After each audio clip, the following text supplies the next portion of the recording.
feeling lost in life. This will change how you see work forever. If you feel lost, it's not because you lack effort, it's because you're not connected to why you're working. Most people don't hate work. They hate meaningless work. They hate routine without reason. They hate energy spent chasing goals they didn't choose. But there is another path. When you see work as a path to mastery, not money, you begin to move differently. Work doesn't drain you. It awakens you. And it reveals who you really are. You're not lazy, you're unaligned. The lie most people live under is that they're lazy, that something in them is broken, that their lack of consistent output is a personal failure. They internalize their low energy as weakness, their procrastination as a character flaw, their fatigue as proof that they're just not wired for discipline. But here's the truth, most people aren't lazy. They're disconnected. They're unaligned. What looks like laziness from the outside is often the body and mind resisting a life that no longer fits. You're not unmotivated because you lack willpower, you're unmotivated because you've been running on autopilot, pouring your time into things that don't connect to your soul. And when your internal compass isn't engaged, no amount of routine, hustle, or self-judgment will pull you forward in a sustainable way. Laziness is rarely a lack of effort, it's a lack of clarity.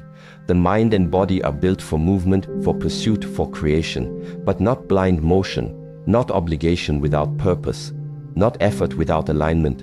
And the reason you've been tired, the reason you wake up and feel heavy before the day has even started, is because your system is screaming for something real. It's resisting the schedule you keep because it was never your schedule. It's resisting the path you're on because it was never your path.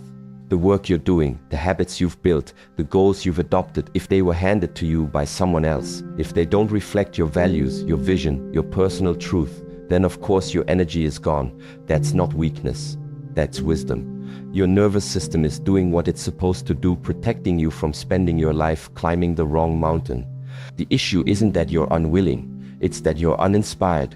You've forced yourself to treat life like a list of checkboxes. Wake up, work, perform, please, repeat. And somewhere in that repetition, your internal spark dimmed. That spark is not laziness. That's your inner voice going quiet after being ignored for too long. But it's not gone, it's waiting. And it doesn't take some massive transformation to reconnect to it. It takes space, silence, honesty. It takes asking harder questions. What matters to me?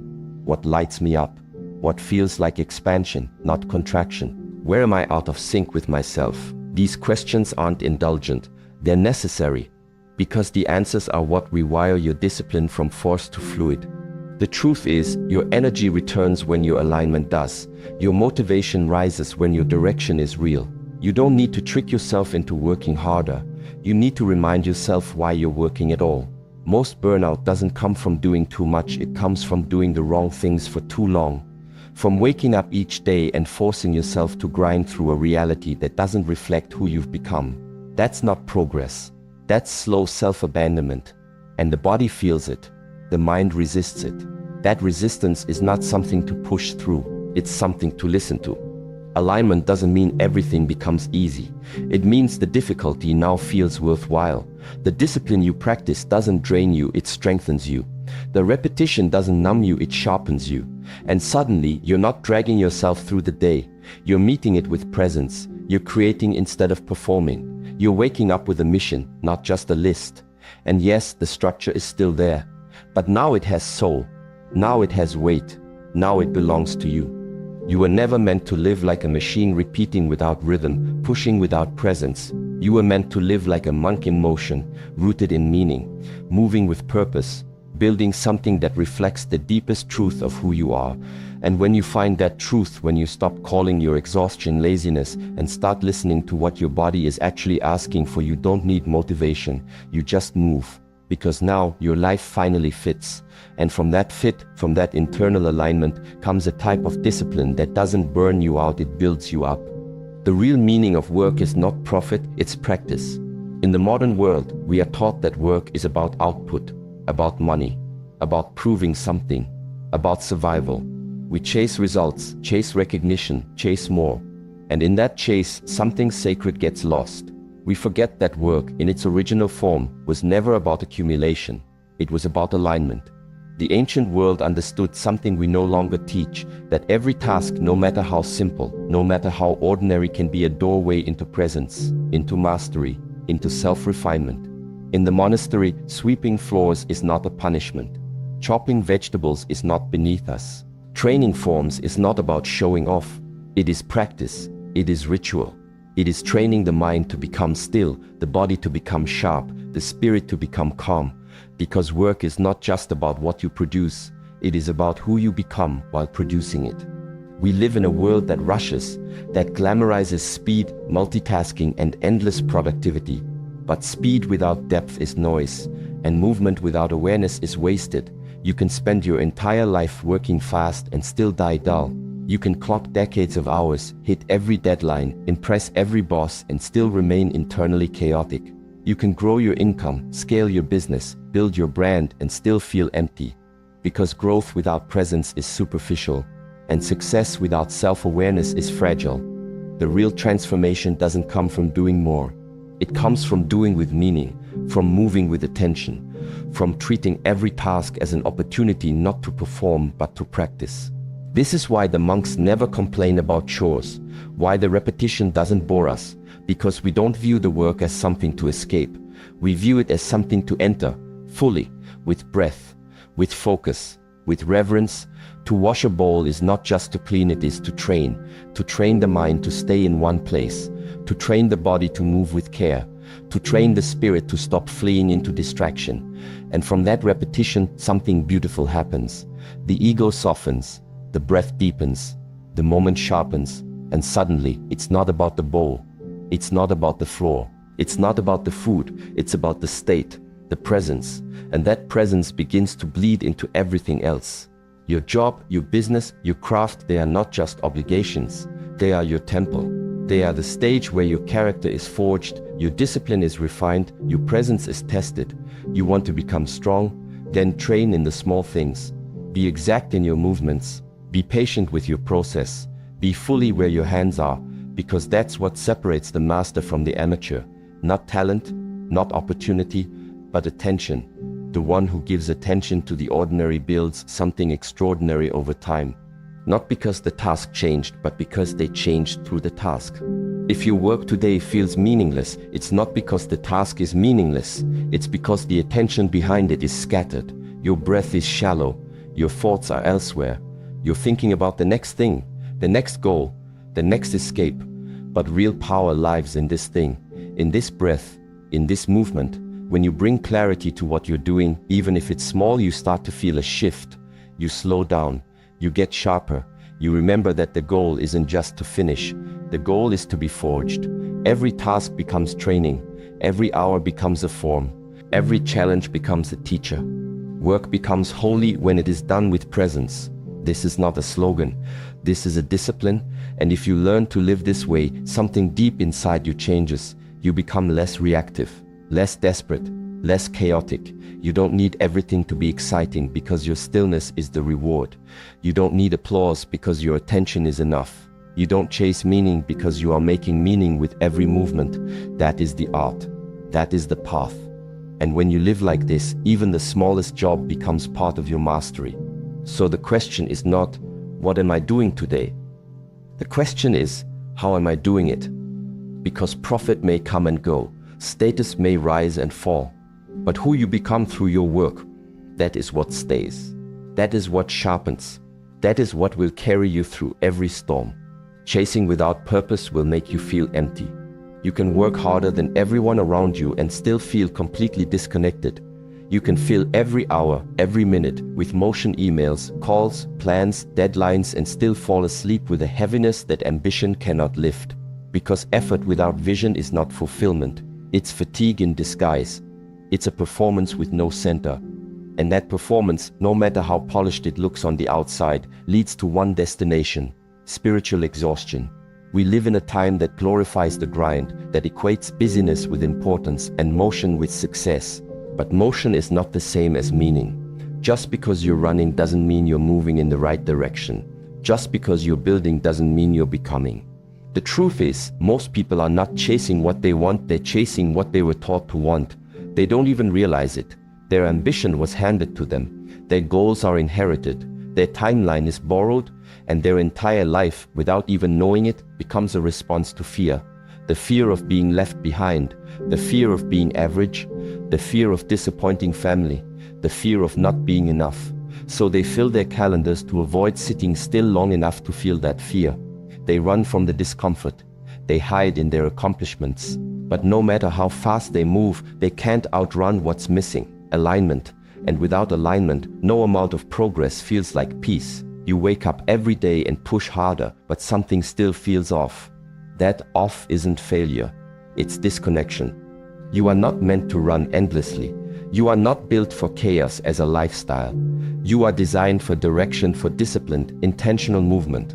You are built to bring presence into what you do, not just performance. And if you feel like you're pushing and still feeling like it's never enough, pause. Just pause. Ask yourself, what am I actually chasing? And more importantly, why? Whose voice shaped that goal? Whose expectation is driving this urgency? Did I choose this path, or did I inherit it without reflection? These aren't small questions. They're the beginning of your real power. Because when you pause long enough to see your own patterns, you begin to reclaim the direction of your energy. You stop living from pressure and start living from principle. That doesn't mean you quit everything. You don't need to abandon your life to find purpose. You need to change how you relate to it. You need to bring more awareness to your work, not just to what you do, but how you do it. The shift isn't in leaving your job. It's in transforming your relationship to the task in front of you. That email, that meeting, that repetitive process, it's not the enemy. The disconnection is. When you bring attention to your breath, intention to your movement, and clarity to your effort, your work becomes a practice ground. A dojo, a temple, not a burden, but a mirror.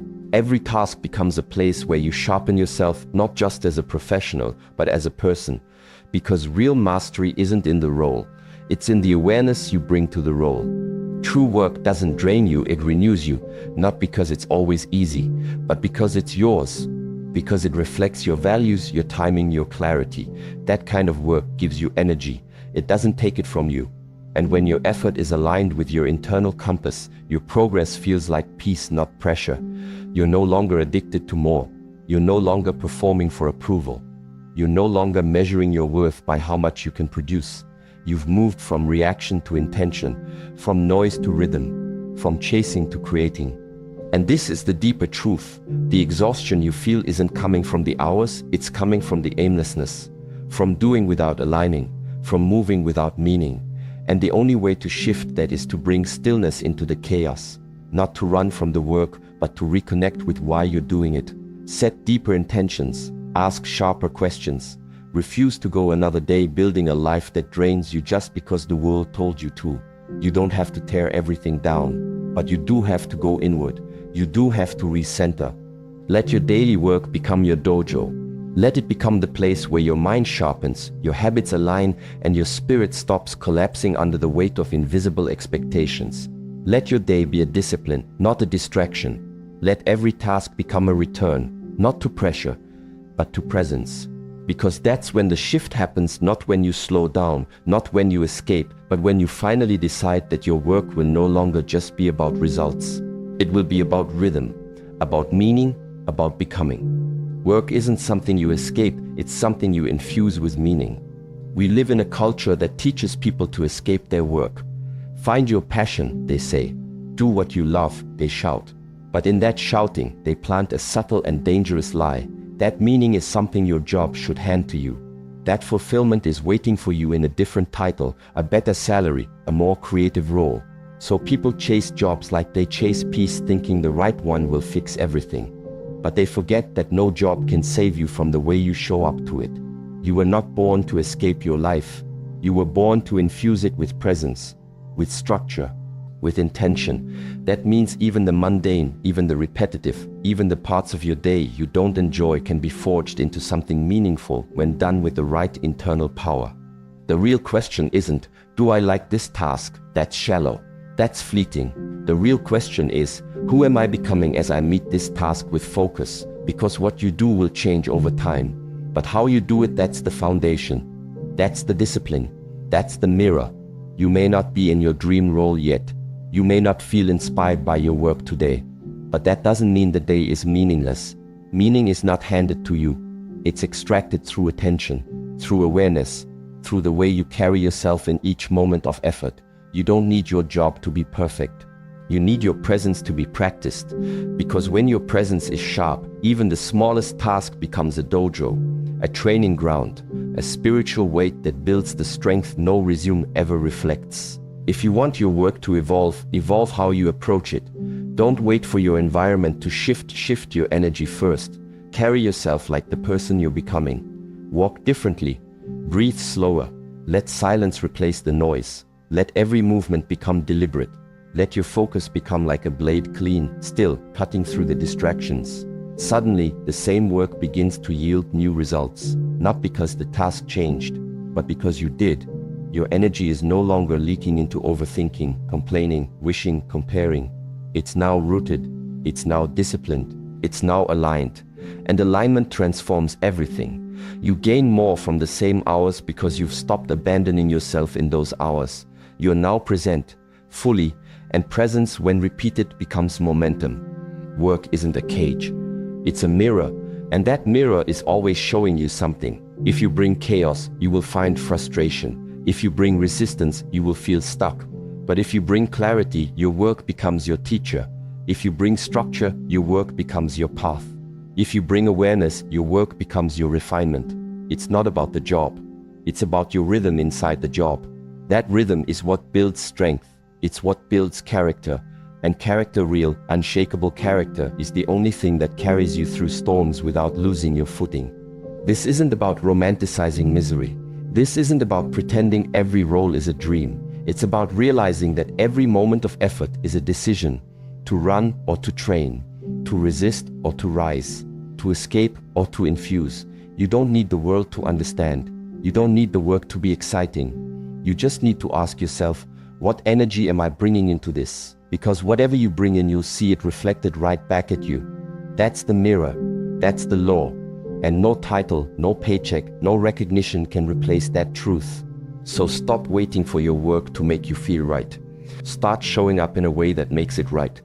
With breath, with presence, with precision. And watch how the same work you once wanted to escape becomes the very place that makes you unstoppable. Mastery only comes through repetition with awareness. Mastery isn't a product of talent. It's not gifted. It's not found. And it's not given by inspiration or motivation. It is earned slowly, quietly, repetitively. While the world celebrates novelty, monks build their lives on the opposite, repetition, not for the sake of perfection, but for the sake of presence. You don't become strong because you did something once. You become strong because you did it 10,000 times, each time with full attention, each time with full breath, each time as if it was the first. And that is what separates a person who is disciplined from a person who is distracted. It's not how many things they can do, it's how deeply they can do the one thing in front of them. Most people give up too soon, not because they're weak, but because they were never taught what real repetition requires. They think repetition means boredom. They think structure means suppression.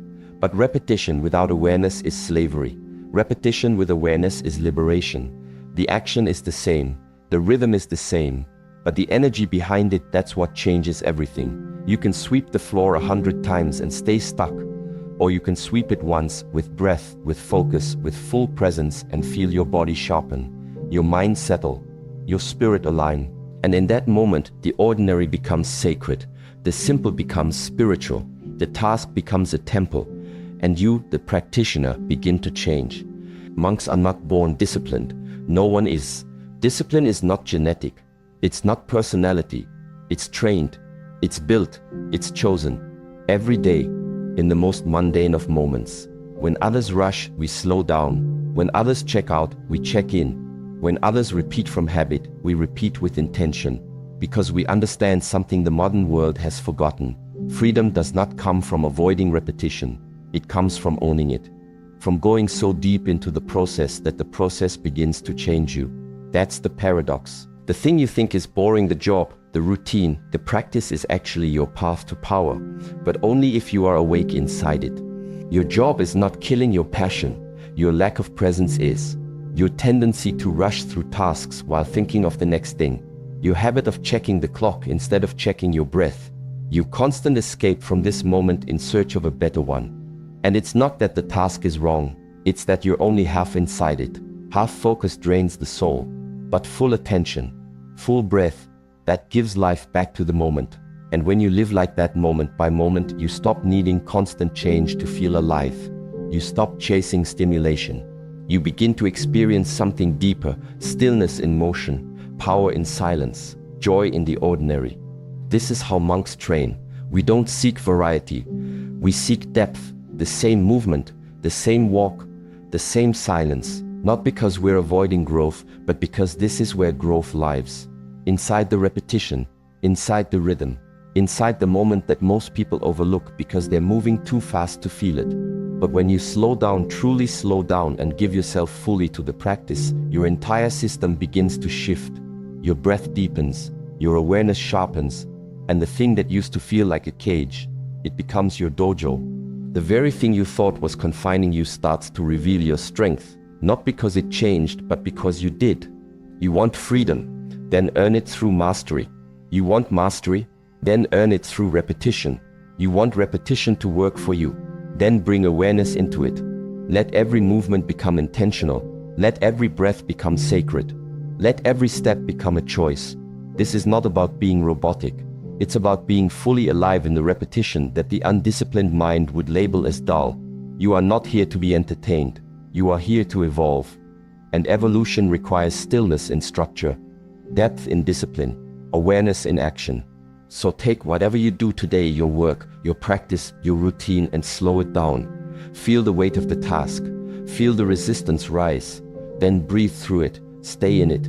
Let the boredom surface. Let the emotions swirl. And keep going, not mindlessly, but mindfully.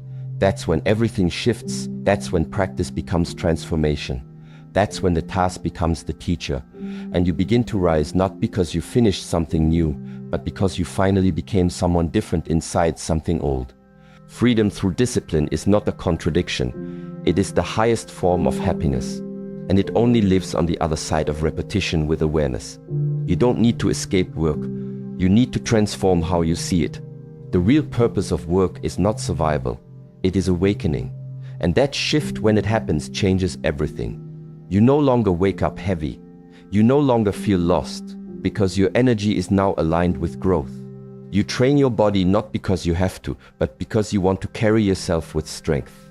You build your business not just to earn, but to express your mission. You go to work not because it's Monday, but because every moment becomes a practice ground for presence, resilience, and awareness. This is the path. You stop escaping and you start evolving.